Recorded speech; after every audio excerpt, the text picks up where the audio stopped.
YouTube, what is going on? It's the Nail Talk 23. I'm back with another video. Before we get into the video, YouTube, I need you to hit the like, comment, and subscribe button. Turn on that post notification bell while you at it. Today we got rappers who never feared Suge Knight. Let's get straight into it. Eazy-E was the first person ever who wasn't afraid to stand up to Suge Knight. Suge tried to destroy my record company. So right now we're getting everything back together and we finna come out, you know, fully loaded. It all started because of Dr. Dre, who was dissatisfied with his financial position at Ruthless Records. It is reported that Dr. Dre scheduled a meeting with Eazy, but never showed up to the meeting at all. Instead, Suge Knight showed up, threatening the member of NWA. Dre wasn't there. Oh, Dre wasn't there at all? Nah. Dre set it up, though. Did Eazy get beat up like the movie Nah, show? hell no. They didn't touch him. Keefy D said that Eazy had all the cop and Crips behind him. Of and course. Suge wouldn't touch him. Of course.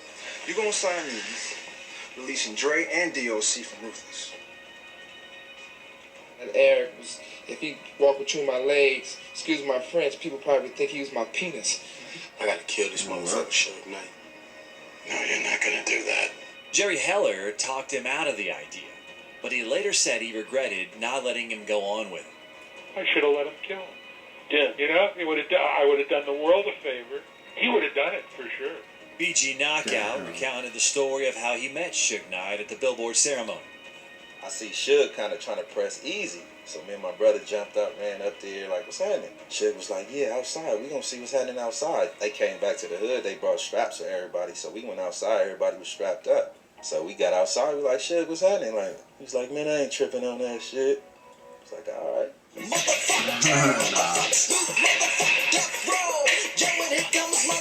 As a result, Dr. Dre got what he wanted. A studio, money, etc. And started working with artists like Snoop Dogg and Tupac.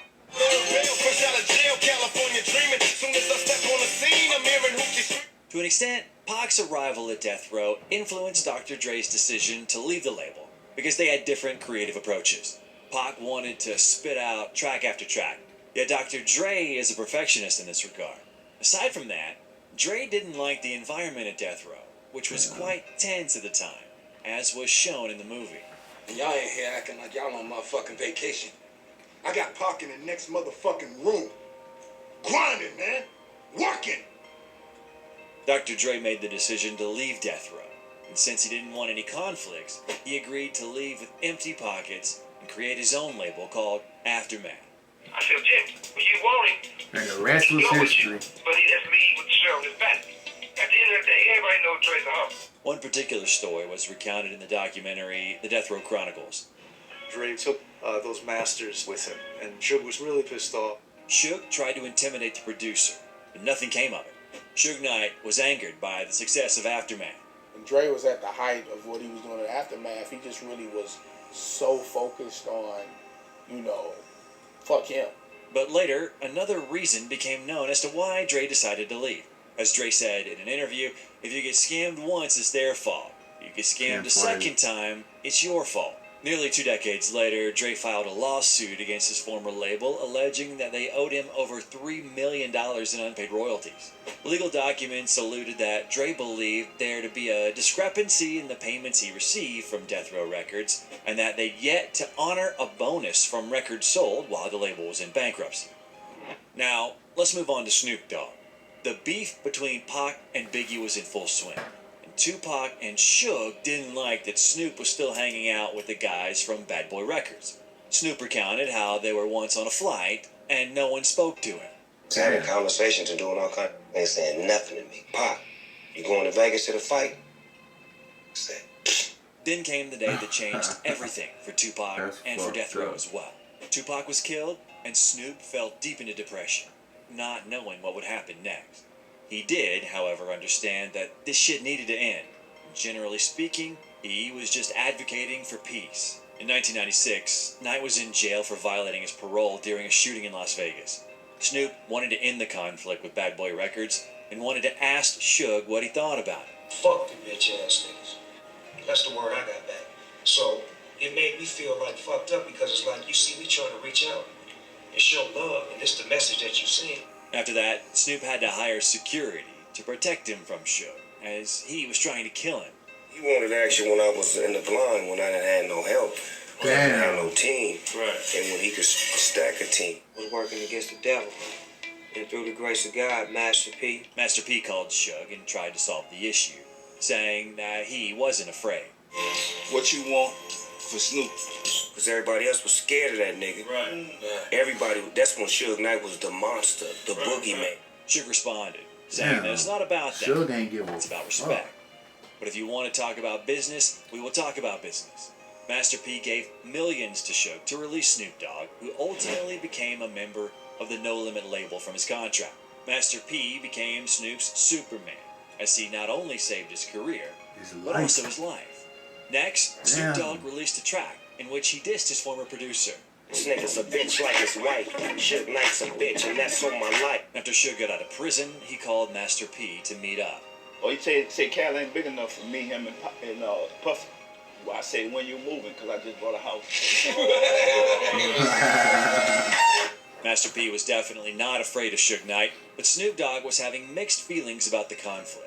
Just We got 16 dead bodies in a buried shipping container. This is a serial killing network. Just spoke with Suge Knight recently, who said he used to be a superstar and now he's just a no-limit soldier. What do you say to that? He used to be a CEO, now he's just an inmate. Fuck you, man. Despite the fact that he dissed him, it's hard to say that Snoop wasn't afraid of Suge. What do you think? Let us know in the comments. In an interview with Big Naz, Marshall's former bodyguard, he said that Suge and Eminem first met in 2001 at the Source Awards. He saw the young and confident Slim Shady getting into a verbal altercation with the guys in the red shirts. And they said, This death row about, this death row life. Death row, what's it got to do with him? He said, hey man, Suge sent him a message. What was Eminem saying during all that? He said, man, shit. It was like, this motherfucker's trying to kill us, man. What they trying to do? What do they want? I don't understand. What do they want? They want you to sign with them instead of being with Dre. Anyway, Suge Knight is far from being an Eminem fan. What do you think of Eminem? Is it? What do you think of white rap? Really from the ghetto, and you really doing those things you rapping about, you talking about, I can respect that. Right. But if somebody else writing your rhymes, somebody else, if you telling somebody else's story, that really don't mean nothing to me. The security guard also revealed how a famous boss of a record label tried to harm Eminem at a concert in Hawaii. When the plane landed, they were greeted by 20 policemen and told that Suge Knight's people were here. 40 cows and magazines and clips and Velcro from the bulletproof vest being put on.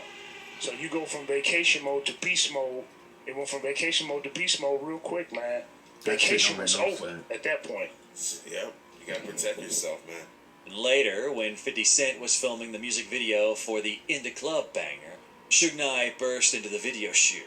Suge came in with 30 Mexicans, like you said, which is weird. Okay, it was like, Suge's outside, Suge's outside. Everybody else, he was running, dropping shit, like, man, everybody going out.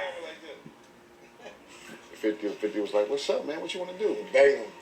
And Suge looked at him, and he took a puff of his cigar, and he blew it out, and he did like this, and he left. Eminem came back with the vest. Yeah, Eminem was outside with him. Shout out to Eminem. Dre wasn't outside, 50 wasn't outside, but Eminem was outside. Sometime later at the Vibe Awards, Suge Knight was with Irv Gotti, with whom 50 also has a conflict. Tony Yayo recounted what his friend did. And 50 being the genius he is, told James Cruz go buy 15 knives.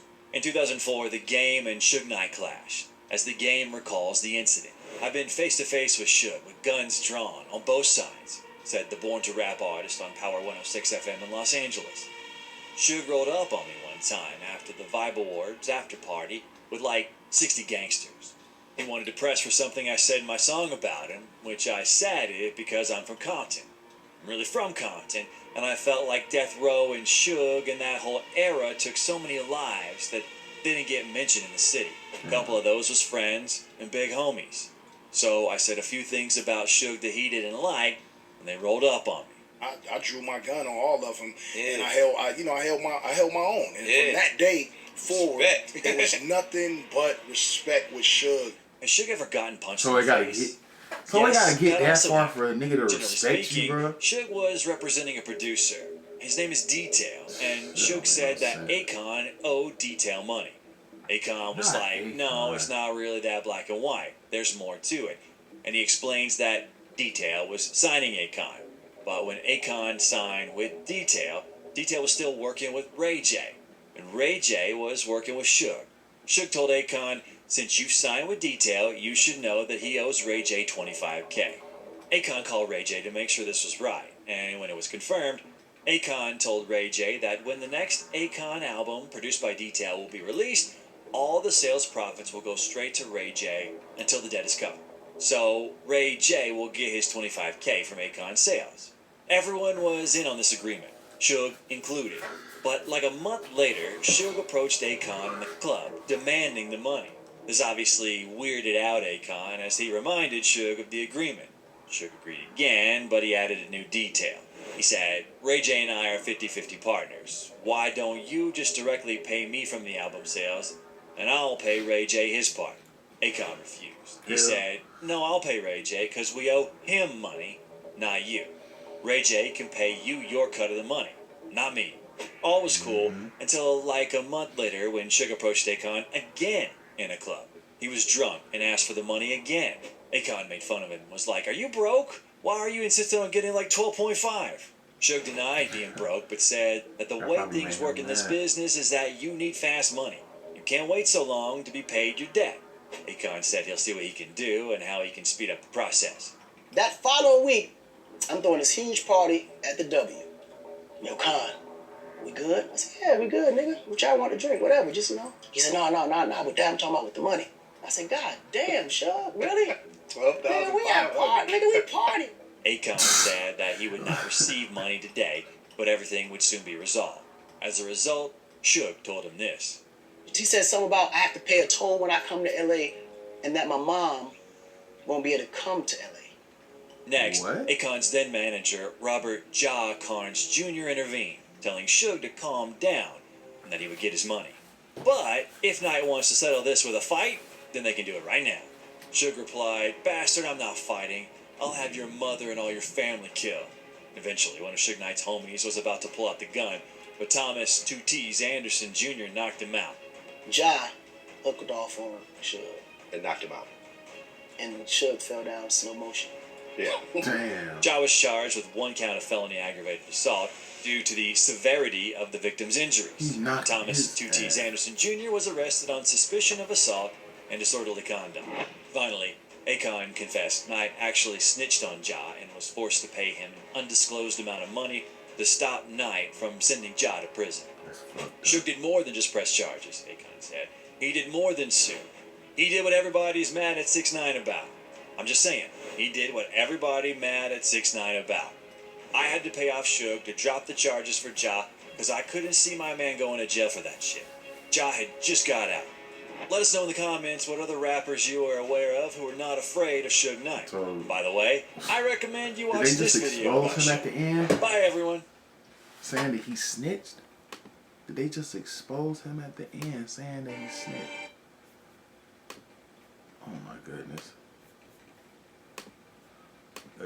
Suge Knight in jail now for like a hit and run. I think on the NWA site, like when they was filming the movie. I could be wrong. Don't take this shit, but I think he hit somebody, hit and run, ran him over, and kept driving, something like that. But man, also they say he hung what's his name, Ice Baby, whatever his name is, over the balcony to get him to sign the rights to that song. Like, Suge Knight was doing too much, bro. I ain't gonna lie. Like, this is for a music label. Like, this is he was doing this like this was like a crime thing type. Like, he was doing too much. Like, it is what it is. But you too, if you're rocking with the channel, leave me a like, comment, and subscribe. Catch me on the next one.